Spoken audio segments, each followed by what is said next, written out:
It's an election year. I just want to go hide and hibernate. It's because I'm lazy and because I don't want to be around all the ridiculousness. It's so gross. It didn't used to be gross. Maybe I just am forgetful. Ron, was it always this bleh? On and off. You forget that there was a campaign where literally the one candidate said, "It's the economy, stupid." That's true. That's kind of mean. That's pretty bold. But yeah, that was one year. And then other years that, things were such a landslide that one candidate, the only state he won was his home state.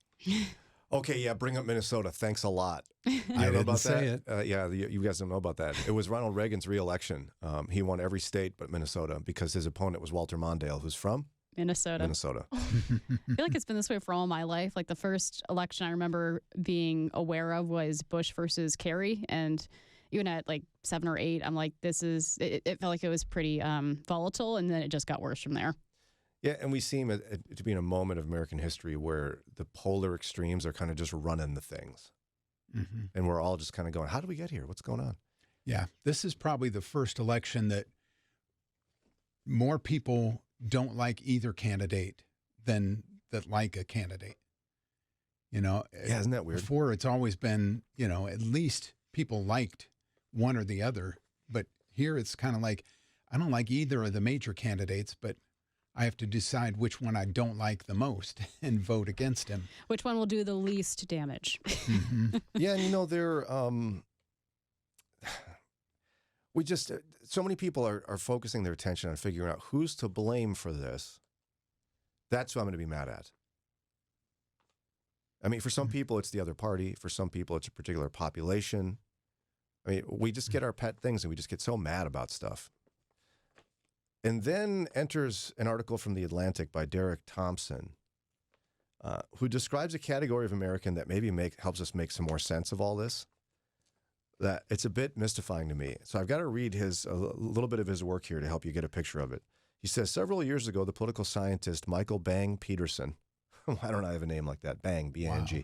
Michael Bang Peterson, who's based in Denmark, wanted to understand why people share conspiracy theories on the internet. I want to know too. Yeah.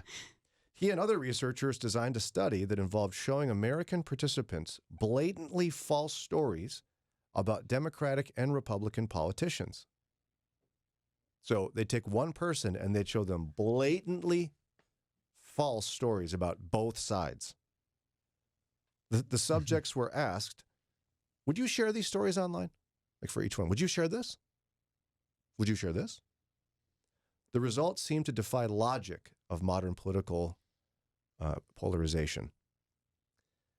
There were many people who seemed willing to share any conspiracy theory, regardless of the party it hurt, Peterson told me. These participants didn't seem like the stable partisans of the left or the right. They weren't even negative partisans who hated one side without feeling allegiance to the other. Above all, they seemed drawn to stories that undermine trust in every system of power. Okay. Peterson felt as though he'd tapped a new vein of nihilism in modern politics, a desire to rip down the elites, whatever that might mean. He wanted to know more about what these people were thinking. And further research, he and his co-researchers asked participants how much they agree with several statements, including the following. First one, we cannot fix the problems in our social institutions. We need to tear them down and start over. Whoa. Second one, I need chaos around me. It's too boring if nothing's going on. Right? Wow. At least they're honest. The third one, when I think about our political and social institutions, I cannot help thinking, just let them all burn. Like, these are nutty. Right? The best thing we can do is just tear it all down. That's chaos. It's anarchy. So the researchers came up with a term to describe the motivation behind these all-purpose conspiracy mongers. They called it the need for chaos, which they defined as a mindset to gain status by destroying the established order. In their study, nearly a third of respondents demonstrated a need for chaos. A third! So they think that chaos is going to solve the problem because it's going to make everybody stop. Yeah, they're like, I give up. I don't hate either side. I just hate it. Let it all burn. Hate government and The system, and the swamp, whatever you want to call it. Okay. So a third of participants demonstrated a need for chaos. wow. And about 5% of voters, old-fashioned allegiances to the Democratic Party or the Republican Party, melted away and were replaced by a desire to see the entire political elite destroyed, even without a plan to build something better in the ashes. So they don't care what comes afterwards, No, they have no plan. and they want it to all crumble before they have a plan. 5% of America, the plan is tear it all down. I feel like this is indicative of a personality disorder. Yeah. Right. And this is, dare I say, the focal point of most cable news is on that 5%. They don't say Yeah. this out. They don't go around going, burn it all down. But at their core, they're ready for it. They're just angry. Yeah. I don't care what happens as long as this whole thing falls apart. What are you going to do instead? I don't know. It doesn't matter. It's better than this. Yeah. We'll protest whatever comes next because we're chaotic people.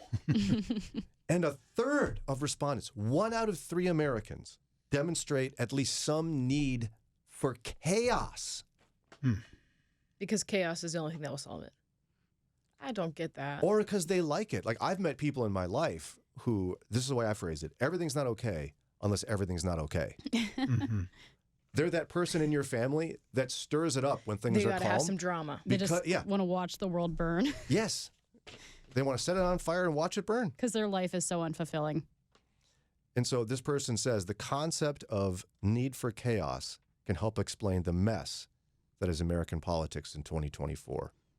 Now, to what extent is this the cause of where we are, and where as Christians do we go from here? Well, that's something we got to chat about together, at least start the conversation. And I think all of us need some self-examination. Is there any part of us that just kind of would like to see it all burn for a little while? Will you admit that at least? A third of America, there's 1 in 3 of you listening right now, if you really examined yourself, would feel that way. Should you? All right, so really interesting piece from The Atlantic. We went through some sections of it here, but there was a political scientist out of Denmark who did a study of Americans and found there was a shocking number of Americans who were willing to share conspiracy theories no matter who it hurt, because they had deep in their core a need for chaos. Like statements like, we can't fix the problems in our social institutions, so we need to tear them down and start over. This place is such a mess, we got to let it all burn. Variations of that. Mm-hmm. Now, what they found is 5% of Americans wanted it to all tear down, and they have no plan to rebuild from the ashes. They just want it all to all burn. And that's scary, 5%. Right. 1/3 of Americans identify at least some level of a need for chaos. And I'm like super horrified by this. 1 in 3. I'm not surprised. Why aren't you surprised? I mean, like I said, I understand that at one point elections were different, but every major election in my lifetime has been this to increasing degrees. I'm honestly surprised it's not higher, where maybe people aren't being honest, but I think a lot of people thrive on that, maybe because they're bored, they're trying to fill something in their life. But I think most people, if they were being honest, they would admit to at least once tossing a proverbial grenade into a room and just seeing what happens. Yeah, and I think there's probably another third that are convinced if they could just eliminate the other party, everything would be perfect. Now, I don't mean I'm not talking about genocide here. I'm just talking about totally destroy the other party to the point that you could finally get all your ideas out there. And because your ideas in your party, that's what's going to make America work. And then we're left with a third of us, maybe. This is me. I can only verify the first third of people that want chaos. Mm-hmm. I think the final third of us are going, what's wrong with you people? Now, here's the crazy part. As Christians, I think we're constantly searching for a special pass. We think we can follow Jesus and then have this pass, like get out of jail free card in Monopoly, but it's I don't have to display the fruits of the Spirit card. Mm. Like there's certain categories of things where you can just slap down your pass. Oh, got a pass. I don't have to display love, joy, peace, patience, kindness, goodness, self-control, gentleness. I forgot one in there. I see it all the time. Kindness, yeah. Like we should be, in all things, exuding love, joy, peace, patience, kindness, goodness, gentleness, self-control. Wow. Always. We don't get a pass. I just thought about sports fans like myself. I'm not very kind when my player takes a bad shot or makes a bad play or fumbles the ball. Because you could do so much better. Right. Of course, obviously. And I'm never kind to the opposing team. But see, there's a level at which I think even when you look at sports fanaticism in that way, if you met the person, you're not going to say that to them. No, because even the smallest player is dwarfing me. And there's a part of you that knows you're on your recliner in your living room. Right. You're just kind of letting off some steam. Mm-hmm. You don't wish ill on that particular athlete. No. I think it's different in politics today. They're actually mean to each other, like in person. Yeah, and if you saw them, you might yell at them or sneer at them. And somehow we think Christians can do this today.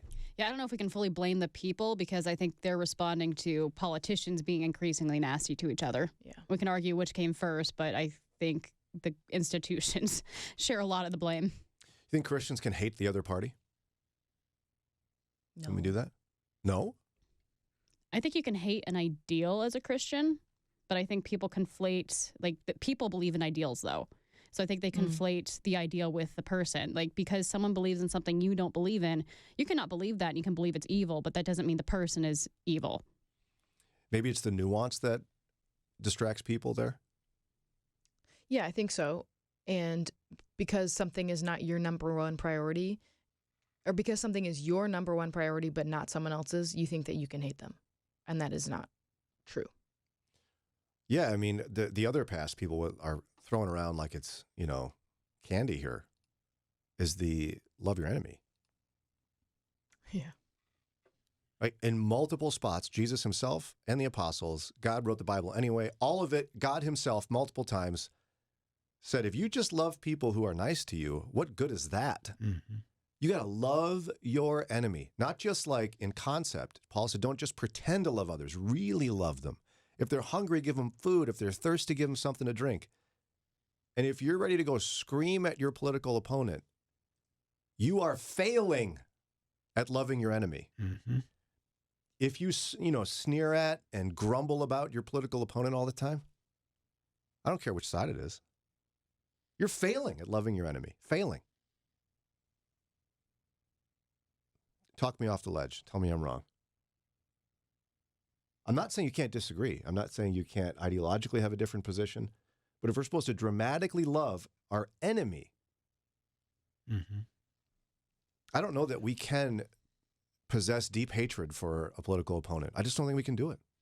One of my favorite examples was two now deceased Supreme Court justices, Antonin Scalia and Ruth Bader Ginsburg, who were very far apart in their interpretations of the law and the rulings that they'd make. You can't get further apart than those two. Right. And yet they were very close, the closest among all of the justices at that time, where their families would get together. They would, have fun together outside of the court, and yet be so diametrically opposed within their rulings. But they each understood and respected the other's point of view and allowed them to have that point of view, even though they disagreed. Yeah, I wish we had more of that modeled for us. And the whole chaos thing, I don't get it. Correct me here. If we're supposed to display peace, love, joy, peace, let's take those three. Love, joy, peace. That's what exudes from our hearts. How could I have that and chaos as a desire at the same time? Aren't peace and chaos opposing forces? Last time I checked. Yeah. I think so. Like, so if I'm sitting here and I'm like, what would really be good for this country if we could just start over? Just, burn Let it all down. Yeah. Let it, not like maybe physically burn it all down. Just arrest all of Washington, change the Constitution. Let's just start all over. Start all over, break everything down, and have no plans. That's chaos. Mm-hmm. And that runs in opposition to the peace that we're supposed to display in Christ. Mm-hmm. So I don't know, somebody might be listening to this right now and is mad at me. And it's like, that's okay. Just know that you're not following Jesus if you want to hang on to that. Talk again. Smack me, guys. We can agree that maybe the things and the systems and how we're all treating each other right now is not the way it should be, but that doesn't mean that we also call for chaos. You can still be unhappy with how things are, Sure, and not want chaos. Like actually want chaos. Right. You need to reform the system, not throw away the system. because I think ultimately a gospel-centric American believes that it's not them that's the problem, it's me. Because I am a desperate, broken sinner. Right. And I don't deserve salvation at all. And every day I have to remind myself that it's only Christ that makes me righteous, not me. And that creates in me the ability to display love, joy, peace, patience, kindness, because I've been given this gift I so desperately don't deserve, that I have to love my enemy, because I wouldn't wish on my worst enemy the reality of hell. Right. And so I want them to receive this gift that I have. And if that's how that attitude's born out of. And again, if you're not in the midst of that and you don't want that, you might be Jesus adjacent. I borrowed that from Lauren because she's crunchy adjacent, right? Yes. You might be Jesus adjacent. You might be like, he seems like a cool guy, that Jesus. But you're not following him. And your life is not surrendered to him. And so I kind of, at that person, I kind of get annoyed. I'm like, why don't you get away from my Jesus? You're making him look bad. No one's throwing anything at me? I think we forget, too, that there were zealots in Jesus' day that wanted to overthrow the Roman Empire and watch that all burn. And Jesus said, that's not what I came for. Right.